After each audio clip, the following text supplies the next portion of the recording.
안녕하세요. 저는 올해로 68세가 된 김영숙입니다. 평생을 정직하고 성실하게 살아왔다고 자부합니다. 젊은 시절에는 남편과 함께 작은 사업체를 운영하며 허리띠 졸라매 돈을 모았고 두 아들을 번번하게 키워내는데 모든 청춘을 바쳤습니다. 남편이 먼저 세상을 떠난 후에는 홀로 남은 노후를 어떻게 꾸려갈지 밤낮으로 고민하며 준비했습니다. 제가 꿈꾸던 노후는 그저 소박했습니다. 평생 고생한 저 자신을 위해 조용하고 평화로운 시간을 보내는 것.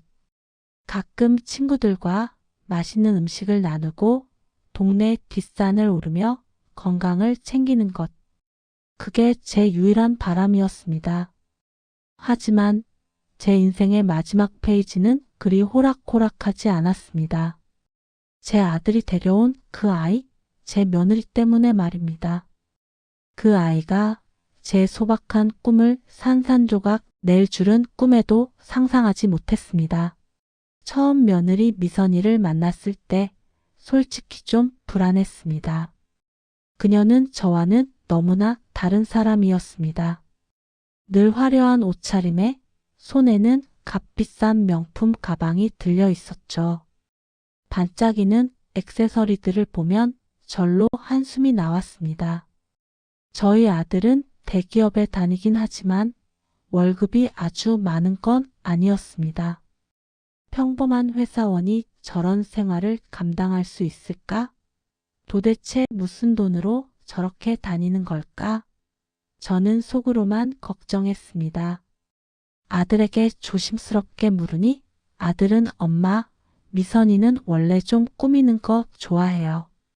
제가 번 돈으로 하는 거니까 괜찮아요. 엄마도 좀 꾸미고 다니세요. 하면서 오히려 저를 나무랐습니다. 아들의 말을 믿고 싶었지만 제 마음 한구석에는 내내 불안감이 맴돌았습니다. 제 아들이 벌어오는 돈이 미선이의 소비 속도를 따라잡을 수 있을까 하는 염려였습니다. 결혼 후에도 미선이의 소비 습관은 변하지 않았습니다.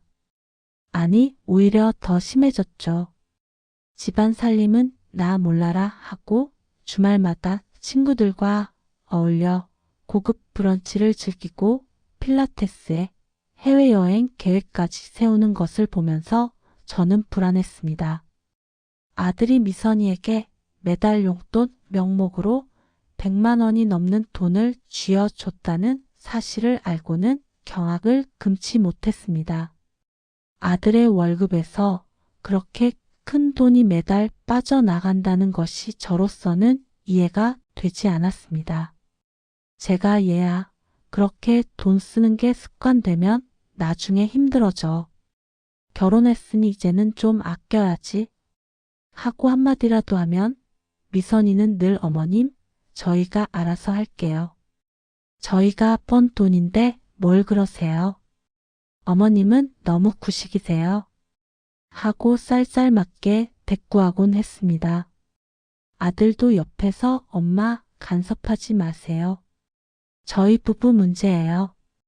하면서 제 편을 들어주지 않았습니다. 그러던 어느 날은 백화점에서 우연히 미선이를 마주쳤는데 명품 코너에서 신상 가방을 고르고 있더군요. 그 가방은 제 평생 만져본 적 없는 고가였습니다. 얘야, 그 가방 비쌀 텐데. 그래도 결혼했으니 조금은 절약해야지 않겠니? 하고 조심스럽게 말했더니 미선이는 저를 보며 비웃듯이 어머님, 이거 남편이 사주는 거예요. 어머님은 그냥 어머님 노후나 신경 쓰세요. 하며 콧방귀를 뀌더군요. 그 모습에 저는 속이 상하다 못해 화가 치밀었지만 아들이 괜찮다고 하니 더 이상 뭐라 할 수도 없었습니다. 그저 제발 사치만 부리지 말고 알뜰하게 살아줬으면 하는 바람뿐이었습니다. 아들이 혼자 버는 돈으로는 감당하기 어려운 지출이 계속되니 결국 아들 부부의 생활비가 빠듯해지는 모양이었습니다. 종종 아들이 제게 돈을 빌려가곤 했습니다. 엄마, 월급날 전이라 좀 급해서요. 다음 달에 바로 갚을게요. 하는 말에 저는 늘 아들을 믿고 돈을 줬죠. 제게는 평생을 모아둔 노후 자금이 있었으니까요. 그 돈만큼은 누구에게도 피해를 주지 않고 오직 저를 위해 쓰고 싶다는 소망이 있었습니다. 그 소중한 돈이 이렇게 흔들릴 줄은 꿈에도 몰랐습니다. 저는 은행 앱이 서툴렀습니다.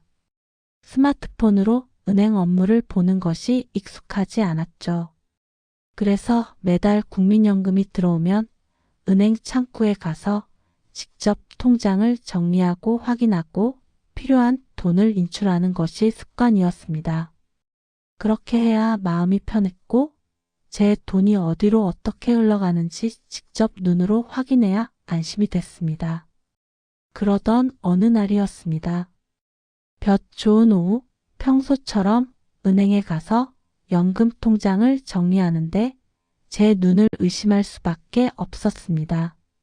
제가 기억하는 잔액보다 훨씬 적은 돈이 남아 있었던 겁니다.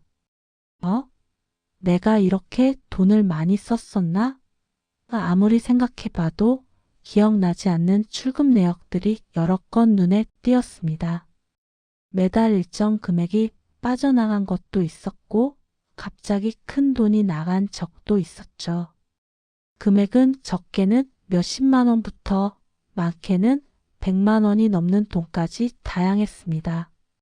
저는 불안한 마음에 은행 직원에게 혹시 오류가 난 것이 아니냐고 물었습니다.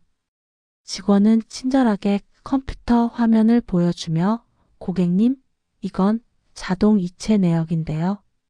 그리고 이 부분은 직접 인출하신 것으로 기록되어 있습니다. 하며 상세히 설명해 줬습니다.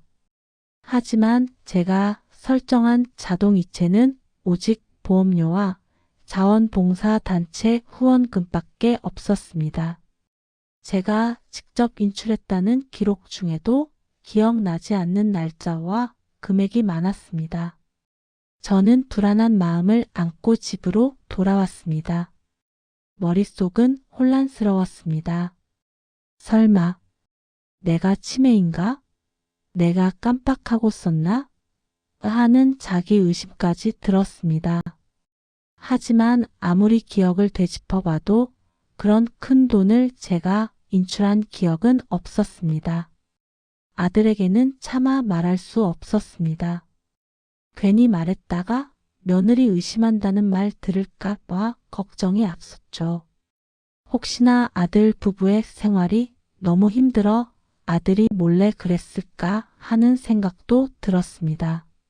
하지만 의심은 한번 시작되니 걷잡을 수 없이 커졌습니다. 혹시 내가 모르는 사이에 누군가 내 통장을 건드린 건 아닐까? 하는 불길한 예감이 그림자처럼 저를 따라다녔습니다. 며칠 밤낮을 뒤척였습니다. 밥도 제대로 넘어가지 않았죠. 잠결에도 내 연금, 내 노후 자금 하는 생각에 시달렸습니다. 잠꼬대처럼 중얼거리는 제 모습에 저 스스로도 놀랄 지경이었습니다. 그러다 문득 얼마 전 아들이 제게 부탁했던 일이 떠올랐습니다. 엄마, 제가 급하게 서류 낼 게 있는데 엄마 신분증이랑 통장 좀 잠깐 빌려주세요. 은행 업무 볼 때 필요하대요. 그 말을 들었을 때 저는 별다른 의심 없이 통장과 신분증을 건네줬었습니다. 그때였을까요? 아들의 말은 거짓이었던 걸까요? 아니면 며느리가 그 틈을 타서. 불길한 상상은 꼬리에 꼬리를 물었습니다. 불안감은 점점 확신으로 바뀌어 갔습니다. 저는 다시 은행을 찾아가서 통장 내역서를 기간별로 아주 자세하게 뽑아달라고 요청했습니다. 한 장 한 장, 금액과 날짜, 출금처를 꼼꼼히 살펴보니 모르는 출금 내역 옆에는 늘 김미선이라는 이름이 찍혀 있었습니다. 제 며느리의 이름이었습니다.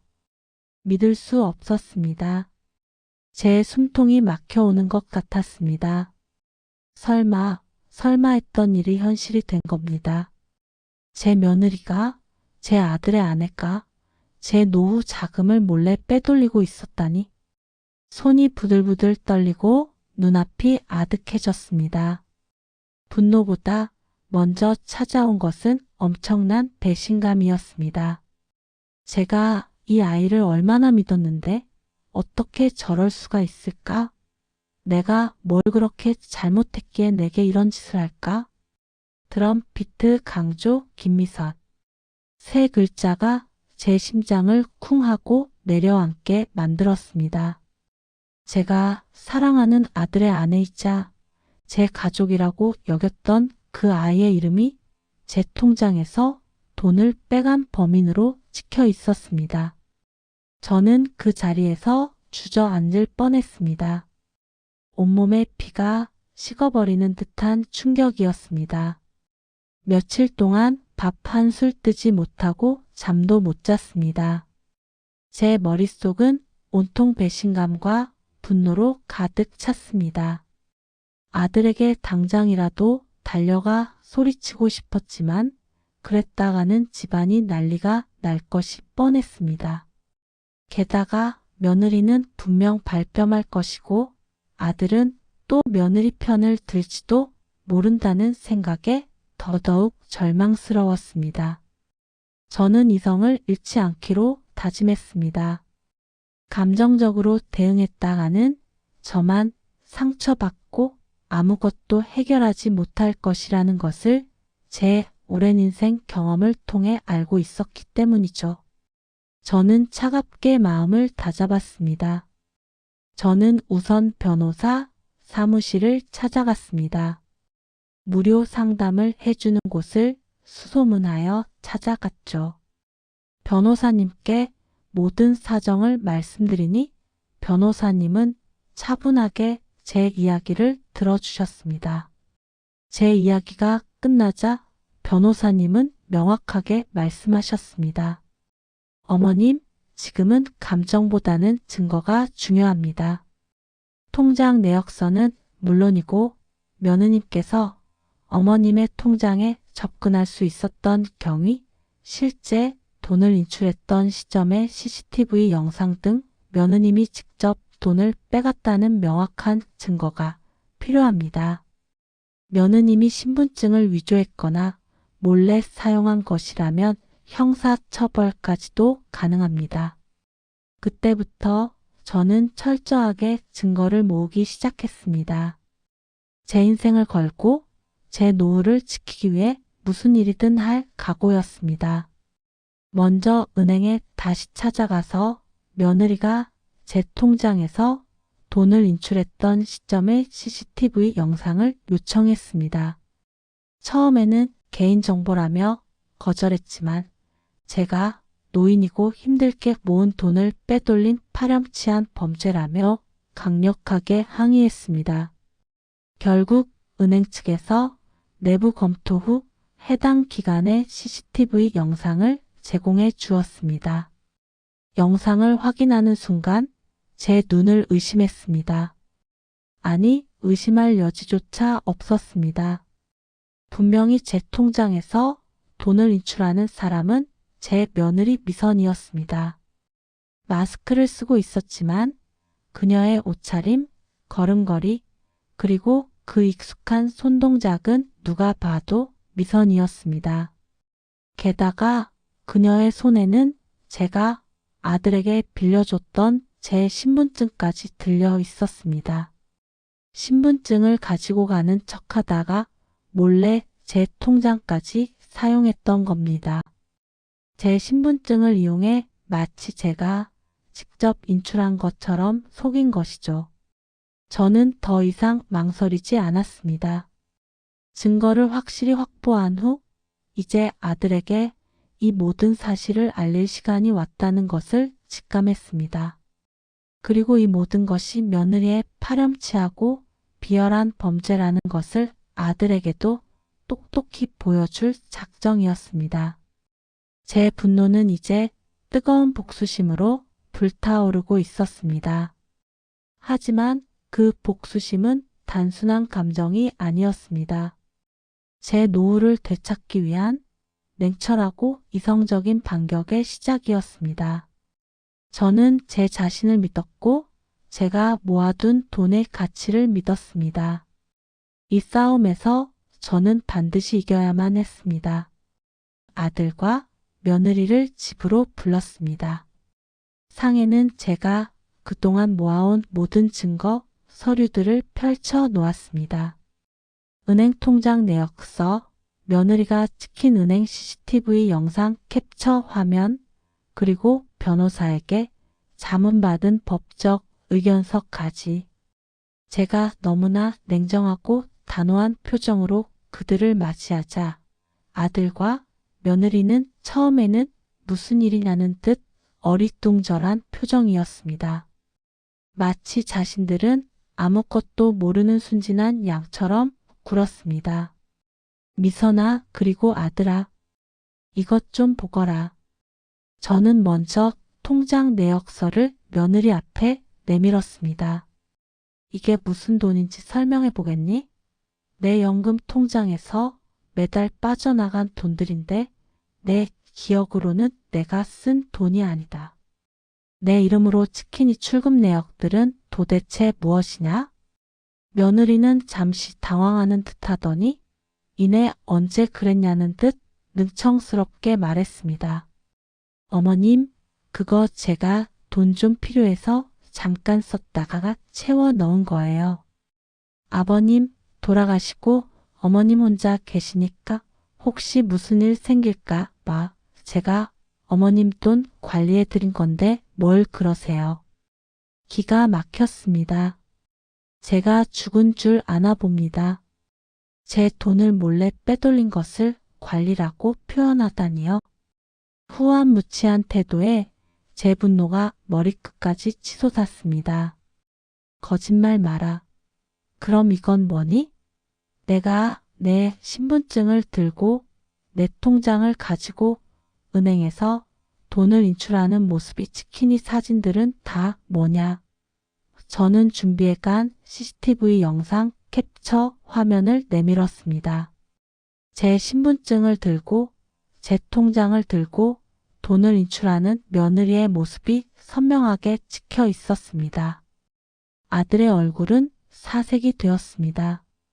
며느리도 더 이상 변명할 수 없었는지 입을 다물고 고개를 떨궜습니다. 그녀의 입술이 파르르 떨리는 것을 보며 저는 희열과 동시에 깊은 슬픔을 느꼈습니다. 미선아, 이게 무슨 짓이야? 엄마 연금을 내가 왜 함부로 손대? 이게 다 뭐야? 아들이 며느리에게 소리쳤습니다. 며느리는 고개를 숙인 채 아무 말도 하지 않았습니다. 그 침묵은 저를 더 비참하게 만들었습니다. 아들아, 너도 정말 실망스럽다.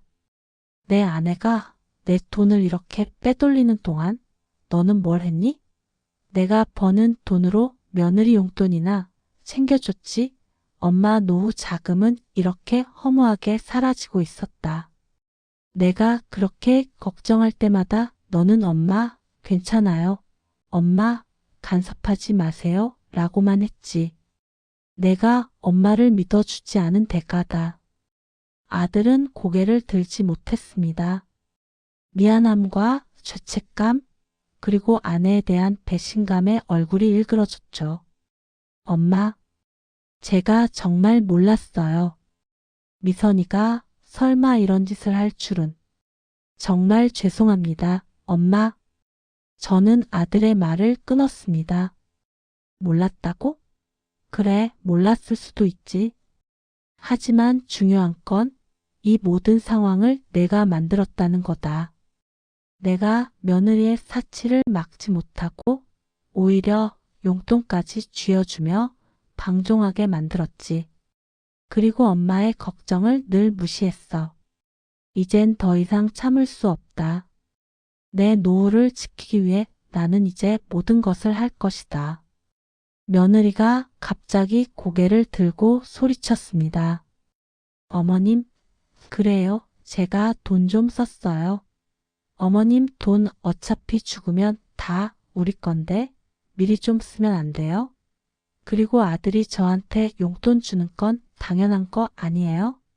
아들이 벌어온 돈인데. 또 기가 막혔습니다. 적반하장이 따로 없었습니다. 뻔뻔함의 극치였습니다. 제 아들은 며느리의 막말에 며느리의 뺨을 때릴 듯 손을 들어 올렸다가 겨우 참았습니다. 저는 이미 마음의 준비를 마쳤습니다. 미선아, 너는 이제 내 며느리도 내 아들의 아내도 아니다. 내가 빼돌린 내 연금 한 푼도 남김없이 돌려받을 것이다. 그리고 신분증 위조와 횡령죄에 대한 법적 책임도 물을 것이다. 내 인생 이제부터 내가 어떻게 되는지 똑똑히 지켜봐라. 아들과 며느리의 얼굴에는 공포와 절망이 스쳐 지나갔습니다. 그제야 그들은 제가 하는 말이 농담이 아니라는 것을 깨달은 듯 했습니다. 완벽한 사이다 결말. 희망차고 밝은 분위기로 고조되며 웅장하고 감동적인 느낌 다음 날 저는 곧바로 변호사님을 찾아가 법적 절차를 시작했습니다. 며느리의 횡령죄에 대한 고소장 접수와 연금 반환 소송을 함께 진행했죠. 변호사님은 제게 명백한 증거가 있기에 충분히 승산이 있다고 말씀해 주셨습니다. 아들은 뒤늦게 모든 것을 후회하며 제게 매달렸습니다. 밤낮으로 제 집을 찾아와 문 앞에서 무릎 꿇고 울면서 용서를 빌었습니다. 그리고 며느리와 이혼하겠다고 제게 다짐했습니다. 그제야 저는 아들에게 다시 한번 기회를 줄 수 있겠다고 생각했습니다. 며칠 후 며느리는 변호사로부터 소장 내용을 전달받고 패닉에 빠졌습니다. 저는 일절 연락을 받지 않았습니다. 며느리는 아들을 통해 사정했고 결국 울면서 제게 용서를 구했습니다. 하지만 저는 단호했습니다. 내가 빼돌린 내 연금 한 푼도 남김없이 돌려줘라. 그리고 그동안 내가 내게 했던 모든 무례한 행동에 대해 진심으로 사죄해라. 그렇지 않으면 법대로 할 것이다. 내 인생을 내가 망칠 수도 있다는 것을 명심해라. 며느리는 결국 제 요구를 모두 받아들였습니다. 자신이 썼던 연금을 전액 돌려주었고 고개를 숙이며 진심으로 사죄했습니다. 그제야 저는 속이 후련했습니다. 그동안 쌓였던 모든 분노와 응어리가 한순간에 사라지는 듯 했습니다. 그리고 아들은 며느리와 이혼했습니다. 아들은 이제 더 이상 어머니의 소중함을 잊지 않는 철든 아들로 돌아왔습니다. 매일같이 제게 안부 전화를 하고 주말마다 찾아와 살갑게 지냈습니다. 물론 이 과정이 쉽지만은 않았습니다. 마음고생도 많이 했고 가슴 아픈 순간도 있었습니다. 하지만 저는 저 자신을 지켜냈습니다. 제가 평생을 바쳐 모은 노후 자금, 그리고 저의 존엄성을 말입니다. 그리고 무엇보다 제 자식을 잘못된 길에서 돌려 세울 수 있었던 것에 감사했습니다. 이제 저는 다시 평화로운 노후를 되찾았습니다. 잃어버렸던 연금을 되찾아 다시 여행 계획도 세우고 오래전부터 배우고 싶었던 그림도 배우기 시작했습니다. 동네 친구들과 함께 맛있는 음식을 먹으러 다니고 건강을 위해 산책도 합니다. 제 삶은 다시 밝아졌고 이전보다 훨씬 더 행복해졌습니다. 이제는 더 이상 불안해하거나 소갈이할 필요가 없습니다. 제 연금은 안전하게 저를 기다리고 있고 제 아들은 저를 소중히 생각합니다. 여러분, 세상의 모든 어머님들, 자식과 며느리에게 휘둘리지 마세요. 여러분의 노후는 오직 여러분의 것입니다. 부당한 일에는 단호하게 맞서고 여러분의 권리를 지키세요. 그러면 반드시 행복하고 존엄한 노후를 맞이할 수 있을 겁니다. 제가 그랬듯이 말입니다. 여러분의 용기 있는 선택이 여러분의 미래를 바꿀 것입니다. 제 이야기가 여러분에게 작은 용기와 희망이라도 되었으면 좋겠습니다. 감사합니다.